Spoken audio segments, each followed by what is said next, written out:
the media on the left as if I'm on the right, because that's not where I'm coming at it from.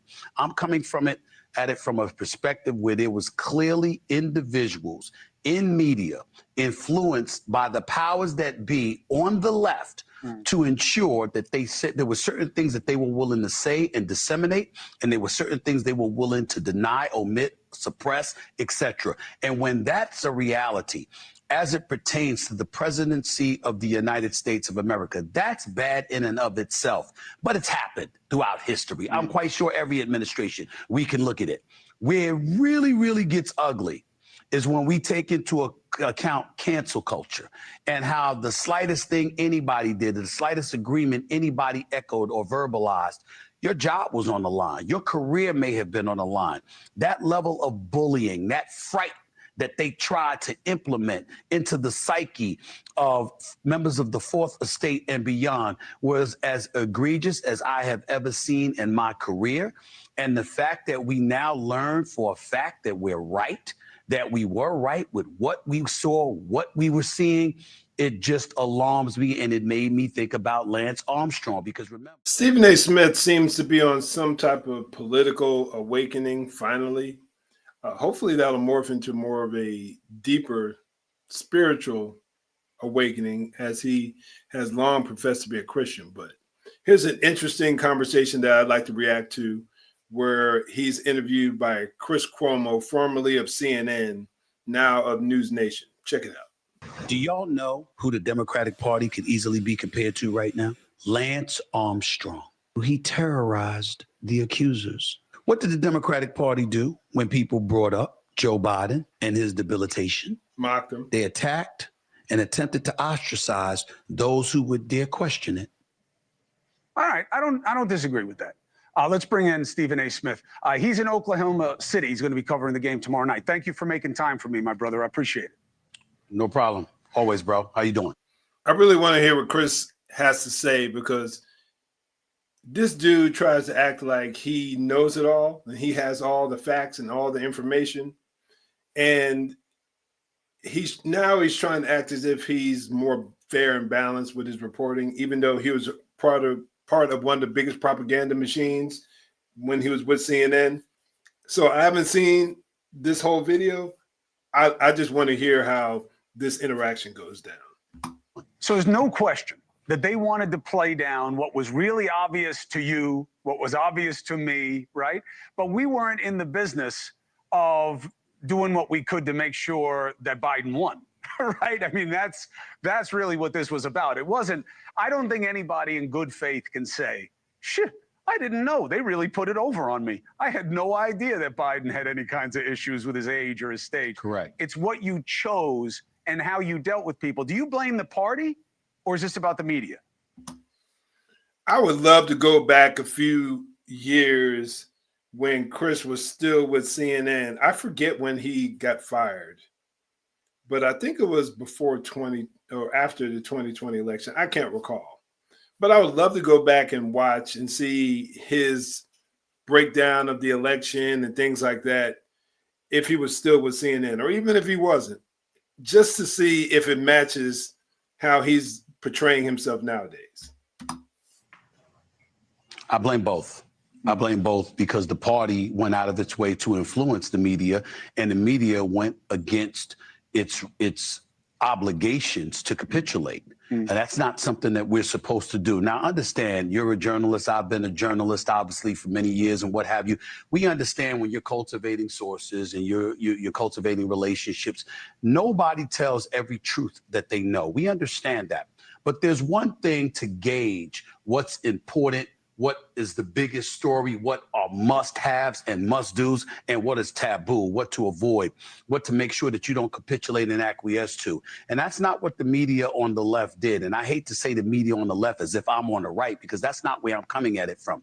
I'm coming at it from a perspective where there was clearly individuals in media influenced by the powers that be on the left to ensure that they said there were certain things that they were willing to say and disseminate, and there were certain things they were willing to deny, omit, suppress, etc. And when that's a reality, as it pertains to the presidency of the United States of America. That's bad in and of itself, but it's happened throughout history. I'm quite sure every administration, we can look at it.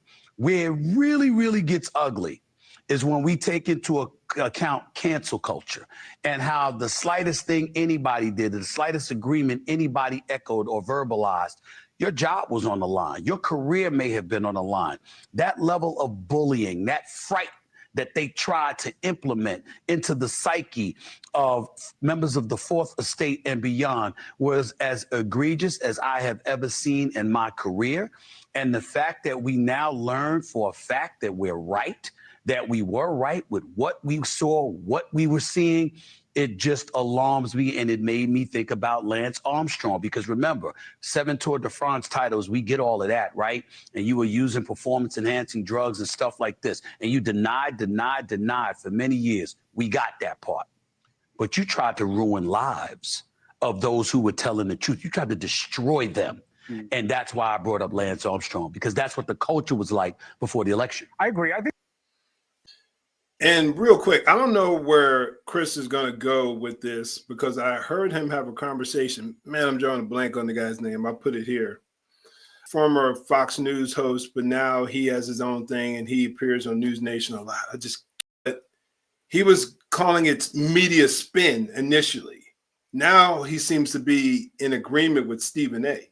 But Stephen A nailed it when he brought up the cancel culture issue, because who are the main arbiters nowadays of cancel culture? Who are the main proponents of it? What side of the political aisle wants to destroy people who disagree with them? That's the political left. It's been like that for a considerable number of years nowadays. They used the power of social media because they had Facebook, Mark Zuckerberg, they had Jeff Bezos, they had the former owners of Twitter.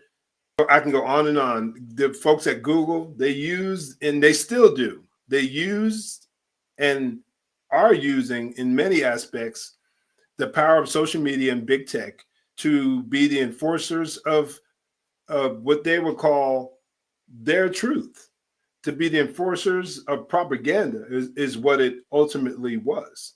How many stories over in these last few years, last 10 plus years, I would say, did we believe one narrative that was pushed out by the media only to find out later that it was a complete lie? I mean, we can go on and on. We could talk about the Michael Brown incident, the hands up, don't shoot. We could talk about the George Floyd, all the details. But one thing that was pushed in the media the most was the fact that this was a racially motivated attack by this police officer, when there was no data, there was no evidence to prove that this had anything to do with race. But that was the main reason where 220 cities across the country burned, that had violence in it, where we had riots that went on for months. The January 6th narrative, initial claims, and I guarantee you as time goes on, we're going to hear a whole lot more about January 6th, and it's going to end up being something that we're going to end up finding out details that totally flip the script on that. But they initially said that multiple officers were killed on January 6th. Come to find out that that was a complete falsehood. That was a lie. Most of those officers end up committing suicide later on. One officer died like the next day, complications of a heart attack or something like that. Clearly, he had other medical issues going on. The only individuals who died on that day, or individual who died on that day, was a protester. Talk about the Jussie Smollett case, the Nick Sandman from the Covington High School kid who had the confrontation with the Native American dude at the Capitol. They made him out to be this racist. We could talk about the Hunter Biden laptop. We could talk about the Steele dossier. We could talk about good people on both sides. That many narratives, fake media narratives, has the media put out there in the public, and people have just believed just because they don't like Donald Trump, or believed because a more left-leaning narrative. And this whole Joe Biden thing, people like me were calling out Joe Biden's mental decline in 2019. Clearly, we saw it. But somehow, the people in the mainstream media who are paid to have these conversations didn't see it. You can't convince me of that. They knew exactly what they were doing, and they chose to suppress this information. And now you got folks like Jake Tapper out there going around trying to profit from the lies he told and the suppression of truth. But yet, so many people out there assume and want to believe these lies, or aren't willing to do the homework and the fact finding to find out whether you're being manipulated or not. I think that's the most frustrating thing, and I think that's where Stephen A. Smith finds himself. I think there's another tentacle off of Lance also. It turns out a lot of them were using PEDs, and I see that in our politics also. I don't want to hear from the MAGA folk that, oh, Joe Biden had these guys around him who were really manipulating and helping him. That was true in the first administration here with Trump. And I don't want to hear about them with cover-ups and all that, because it's just a distraction so that they don't have to deal with what's happening right now, because it's just easy to say Biden's worse, the Democrats are worse, and that's why I'm trying to discourage people from it. That's how I got into it with O'Reilly last night, which is that, he knows this has value in terms of showing advantage of one side over the other. I just think that means the majority loses. Well, I would respond to you by saying this, my brother. I think, Chris, two things can be true.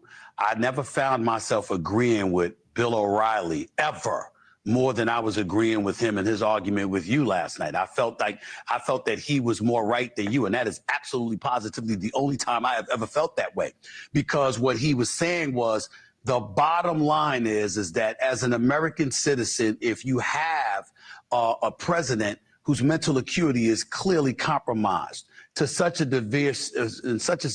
severe fashion, we have a right to know if there are reasons why. We have a right to know about the health of the president of the United States. I got the points that you were making, and you weren't wrong.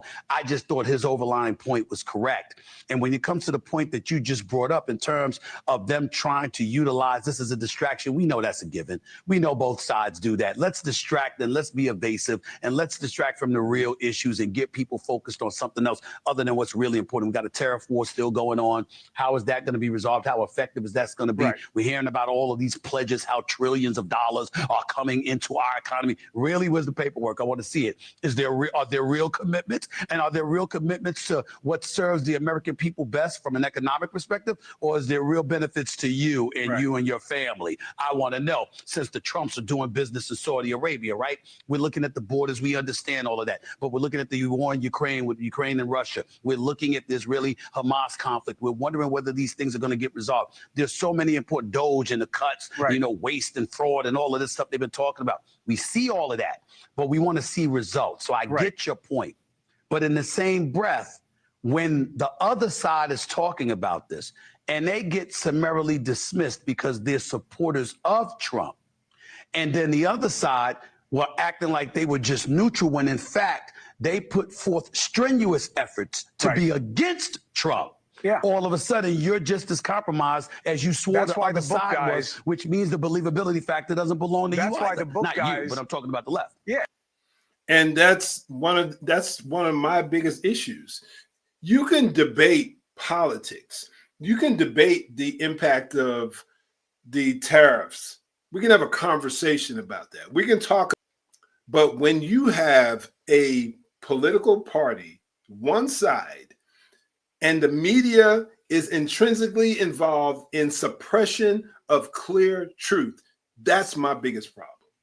That's the biggest issue I have. You had a media machine that told us not to believe our lying eyes. That's a world's difference away from saying, well, I don't like how Trump is using Doge, and what's going on with the Ukraine. You said you're going to get it taken care of. Okay, you can critique the guy for that. We can have that conversation. But this is a completely different conversation. And I think, again, Chris misses that point. that's why the book guys, the original Sin guys, CNN and the Axios guy, are getting their ass whooped. And they're surprised by it. They thought that because MAGA likes the story that Biden's health was covered up, right? That's good for MAGA, that they could go into MAGA land and sell their book. And they went to Megyn Kelly, and, you know, she opened a six-pack of whoop ass on them because I watched it. Yeah, I watched it. She opened up a big-time can of whip ass. That's a very good way.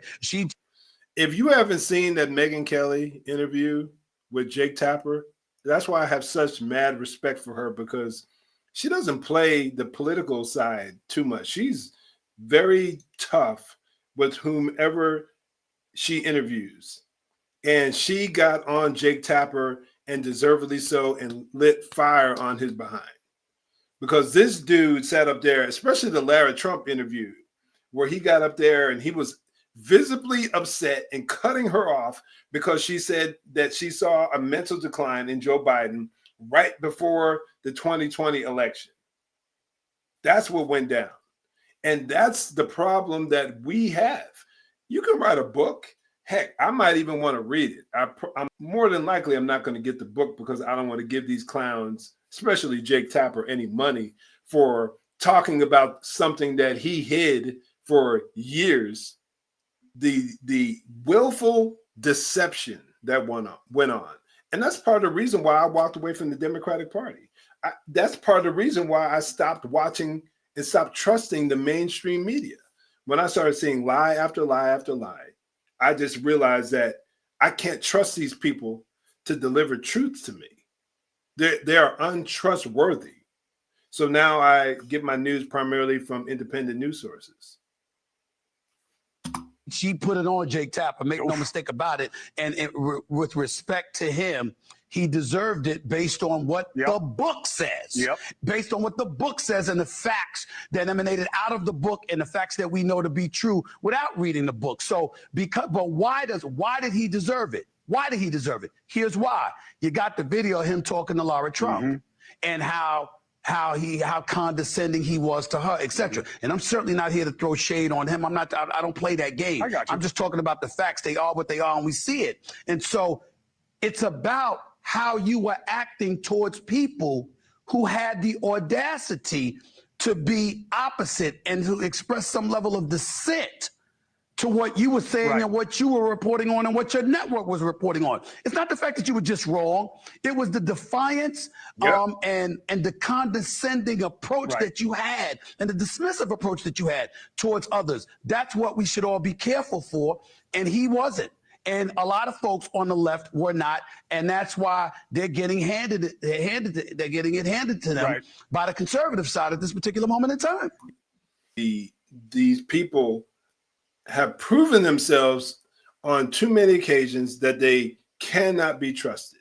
Now, my question to you, if you are a MSNBC or CNN advocate or ABC, CBS, the rest of the alphabet news channels, if that's where you get your news from, while these people were selling you a bill of goods that everything was fine, that Joe Biden is totally fine. The same people that were talking about using the 25th Amendment, if I believe that's the proper one, to remove Donald Trump from office, totally scoffed and overlooked all of the mental struggles that Joe Biden went through over the last 4 years. Your credibility is in the negative now, in my mind. But for those out there who are still watching, my question is why? Why would you give people your time, give them your viewership when they're proving themselves to be untrustworthy? Before you go, check out the video above. I think you'll find it very helpful.